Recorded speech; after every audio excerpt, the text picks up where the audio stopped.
ಶಿಕ್ಷಕರನ್ನ ಹೆಚ್ಚುವರಿ ಮಾಡಿದ್ರು. ನಾನಾ ಕಾರಣಗಳಿಂದ ಇವತ್ತು ದೈಹಿಕ ಶಿಕ್ಷಕರನ್ನ ಇವತ್ತು ಬಹಳಷ್ಟು ಸಮಸ್ಯೆಗಳಿಗೆ ಎಡೆ ಮಾಡಿಕೊಟ್ಟಿದೆ.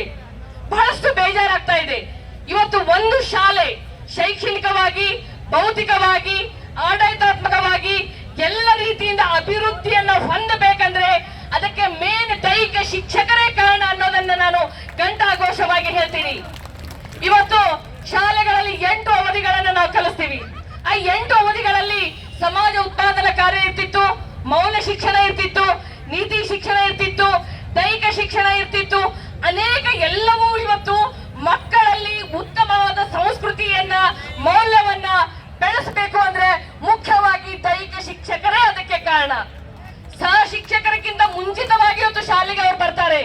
ಇವತ್ತು ಒಂದು ಶಾಲೆಯ ಸ್ವಚ್ಛತೆ ಇರ್ಬೋದು, ಶಾಲೆಯ ವೇಳೆಯನ್ನ ಇವತ್ತು ಶಾಲೆಯ ವೇಳೆ ಸರಿಯಾಗಿ ಇವತ್ತು ಗಂಟೆಯನ್ನು ಹೊಡೆದಿರ್ಬೋದು, ಮಕ್ಕಳ ಸ್ವಚ್ಛತೆ ಇರ್ಬೋದು, ಮಕ್ಕಳ ದೈಹಿಕ ಸ್ವಚ್ಛತೆ ಇರ್ಬೋದು. ಒಟ್ಟಾರೆ ಮಕ್ಕಳಲ್ಲಿ ಉತ್ತಮವಾದ ಮೌಲ್ಯಗಳನ್ನ ಬೆಳೆಸಬೇಕು ಅಂದ್ರೆ ಅದಕ್ಕೆ ದೈಹಿಕ ಶಿಕ್ಷಕರು ಪ್ರತಿ ಶಾಲೆಗಳಿಗೆ ಬೇಕೇ ಬೇಕು. ನಮ್ಮಲ್ಲಿ ಹೆಚ್ಚುವರಿಯಾಗಿ ದೈಹಿಕ ಶಿಕ್ಷಣ ಶಿಕ್ಷಕರು ಬೇರೆ ಕಡೆ ಹೋದಾಗ ಬಹಳಷ್ಟು ಆ ಶಾಲೆಗಳ ಪರಿಸ್ಥಿತಿಯನ್ನ ಕೂಡ ನಾವು ನೋಡಿದೀವಿ. ಅಲ್ಲೂ ಹೆಡ್ ಮಾಸ್ಟರ್ ಹೇಳ್ತಾ ಇದ್ರು, ಅಸಿಸ್ಟೆಂಟ್ ಟೀಚರ್ಸ್ ಹೇಳ್ತಾ ಇದ್ರು, ಅಯ್ಯೋ PE ಟೀಚರ್ ಇಲ್ರಿ, ಅವ್ರು ಹೆಚ್ಚುವರಿಯಾಗಿ ಹೋಗ್ಬಿಟ್ರು. ಈ ಶಾಲೆ ಮುಖ್ಯೋಪಾಧ್ಯಾಯರ ಕಡೆಯಿಂದ, ಪ್ರತಿ ಶಾಲೆ ಸಹ ಶಿಕ್ಷಕರ ಕಡೆಯಿಂದ ಮಾತನ್ನ ನಾವು ಕೇಳಿದೀವಿ. ಯಾಕಂದ್ರೆ ಇವತ್ತು ದೈಹಿಕ ಶಿಕ್ಷಕರಿಗೆ ಹೆಚ್ಚುವರಿಯನ್ನ ಮಾಡೋದನ್ನ ನಾವು ಖಂಡಿತವಾಗಿ ಖಂಡಿಸ್ತೇವೆ. ಸಂಖ್ಯೆಯನ್ನ ಹಿಡಿಬಾರದು. ಇವತ್ತು ಕಿರಿಯ ಪ್ರಾಥಮಿಕ ಶಾಲೆ ಇರ್ಬೋದು, ಹಿರಿಯ ಪ್ರಾಥಮಿಕ ಶಾಲೆ ಇರ್ಬೋದು, ಪ್ರೌಢಶಾಲೆ ಇರ್ಬೋದು, ಯಾವುದೇ ಶಾಲೆ ಇರ್ಬೋದು, ಸರ್ಕಾರಿ ಅನುದಾನಿತ ಪ್ರಾಥಮಿಕ ಪದವೀಧರ ಪ್ರೌಢ ಯಾವುದೇ ಹಂತದ ಶಾಲೆಗಳಲ್ಲಿ ಇದ್ರೂ ಕೂಡ ಅಲ್ಲಿ ಸಂಖ್ಯೆಯನ್ನ ಪರಿಗಣಿಸದೆ ಪ್ರತಿಯೊಬ್ಬರು ದೈಹಿಕ ಶಿಕ್ಷಕರು ಇರಬೇಕು. ಗ್ರೌಂಡ್ ಇಲ್ಲದೆ ಇದ್ರೂ ಕೂಡ ಅವ್ರು ಇರ್ಬೇಕು. ಯಾಕೆ ಗ್ರೌಂಡ್ ಇಲ್ಲದೆ ಇದ್ರು ಇರ್ಬೇಕು ಅಂದ್ರೆ ನಿಮ್ಮ ಸಿಲೆಬಸ್ ಇದೆ, ಪಠ್ಯ ಪುಸ್ತಕ ಇದೆ, ಅದಕ್ಕನುಗುಣವಾಗಿ ನೀವು ಒಳಾಂಗಣ ಆಟ, ಹೊರಾಂಗಣ ಆಟ ಎಲ್ಲವನ್ನೂ ನೀವು ಕಲಿಸ್ತೀರಿ. ಗ್ರೌಂಡ್ ಇಲ್ಲ ಅಂದ್ರೆ ಒಳಾಂಗಣ ಆಟಗಳನ್ನು ಕಲ್ಸಕ್ ಆಗಲ್ಲೇನ್ರಿ? ನಿಮಗಿರೋಷ್ಟು ರೂಲ್ಸ್ ಸಹ ಶಿಕ್ಷಕರಿಗೆ ಇವತ್ತಿರತ್ತ. ಇವತ್ತು ಸ್ಪೋರ್ಟ್ಸ್ ನಡೆಯುತ್ತೆ, ಪ್ರತಿ ವರ್ಷ ಕ್ರೀಡೆಗಳು ನಡೆಯುತ್ತೆ. ಆ ಕ್ರೀಡೆಗಳು ನಡೆದಾಗ ನಿಮಗಿರುವಂತಹ ನಿಯಮಗಳು, ನಿಮಗಿರುವಂತಹ ಕ್ರೀಡಾ ನಾಲೆಜು ಇವತ್ತು ನಮಗಿರೋದಿಲ್ಲ. ಅಲ್ಲಿ ನಾವು ಬೇರೆಯವ್ರನ್ನ ಹೊರಗಡೆ ಕರ್ಕೊಂಡು ಬಂದು ಆ ನಿಯಮಗಳನ್ನ ತಿಳ್ಕೊಂಡು ಮಕ್ಕಳಿಗೆ ಆಟವನ್ನ ಆಡಿಸುವಂತ ಪರಿಸ್ಥಿತಿ ಇದೆ. ಆದ್ರಿಂದ ಸರ್ಕಾರಕ್ಕೆ ನಾನು ಕೂಡ ಇವತ್ತಾಯಿಸ್ತೇನೆ, ದೈಹಿಕ ಶಿಕ್ಷಣದ ಶಿಕ್ಷಕರನ್ನ ಇವತ್ತು ಅವರಿಗೆ ಬಹಳಷ್ಟು ಅನ್ಯಾಯ ಆಗಿದೆ.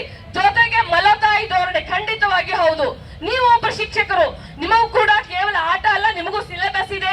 ಇವತ್ತು ಮೌಖಿಕವಾಗಿ ಮತ್ತು ಏನು ಲಿಖಿತವಾಗಿ ಪರೀಕ್ಷೆಗಳನ್ನ ಮಕ್ಕಳಿಗೆ ನೀವು ತಗೋತೀರಾ ಅಂದ ಮೇಲೆ ನೀವು ಕೂಡ ಸಹ ಶಿಕ್ಷಕರೇ. ನಿಮಗೂ ಕೂಡ ಇವತ್ತು ಪ್ರಮೋಷನ್ ಬೇಕೇ ಬೇಕು. ನಮಗೆ ಇವತ್ತು HPS, MPS ಪದವೀಧರ ಶಿಕ್ಷಕರ ಒಂದು ಶಾಲೆಗಳಿಗೆ ಇವತ್ತು ಮುಖ್ಯೋಪಾಧ್ಯಾಯರಾಗಿ ಬಡ್ತಿಯನ್ನ ಕೊಡ್ತಾರೆ. ನಿಮಗೆ ಯಾಕೆ ಕೊಡಬಾರ್ದು? ನಿಮ್ಮಲ್ಲೂ BP.Ed ಆದವರು ಇದ್ದೀರಿ, ನಿಮ್ಮಲ್ಲೂ ಡಬಲ್ ಡಿಗ್ರಿ ಆದವರು ಇದ್ದೀರಿ. ಸೇವಾ ಜ್ಯೇಷ್ಠತೆಯೊಂದಿಗೆ ಎಲ್ಲ ಶಾಲೆಗಳಿಗೆ ನಿಮಗೂ ಕೂಡ ಮುಖ್ಯೋಪಾಧ್ಯಾಯರಂತ ಬಡ್ತಿಯನ್ನ ಕೊಡೋದು ನ್ಯಾಯಯುತವಾದಂತ ಹೋರಾಟ. ಆದ್ರಿಂದ ನಿಮ್ಮ ಹೋರಾಟಕ್ಕೆ ನ್ಯಾಯ ಸಿಗುವವರೆಗೂ ನ್ಯಾಯ ಬಹಳ ವರ್ಷ ಆಯ್ತು ಹೇಳಿದ್ರು. 17 ವರ್ಷಗಳಿಂದ ನಾವು ಇದನ್ನ ಈ ಅನ್ಯಾಯವನ್ನ ಸಹಿಸಿಕೊಂಡಿದೀವಿ. ಎಷ್ಟೋ ಜನ ಇವತ್ತು ನಿವೃತ್ತಿಯನ್ನ ಹೊಂದುತ್ತಾ ಇದ್ದಾರೆ, ಯಾವುದೇ ಒಂದು ಮುಂಬಡ್ತಿ ಇಲ್ಲ ನಿವೃತ್ತಿಯನ್ನ ಹೊಂದುತ್ತಾ ಇದ್ದಾರೆ. ಆದ್ರಿಂದ ಇನ್ನು ಕೂಡ ಸರ್ಕಾರ ತಡ ಮಾಡಬಾರದು.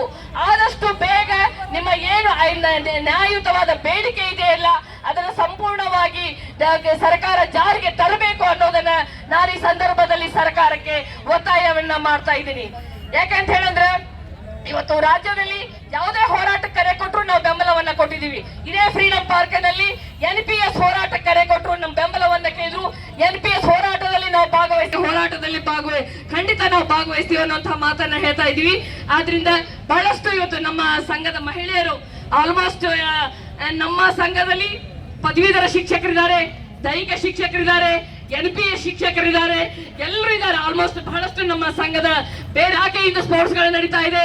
ಇನ್ನೂ ಹೆಚ್ಚಿನ ಸಂಖ್ಯೆಯಲ್ಲಿ ಇವತ್ತು ಬಹಳಷ್ಟು ಜನ ಭಾಗವಹಿಸ್ತಿದ್ರು ಏನೋ ಖಂಡಿತವಾಗಿಯೂ.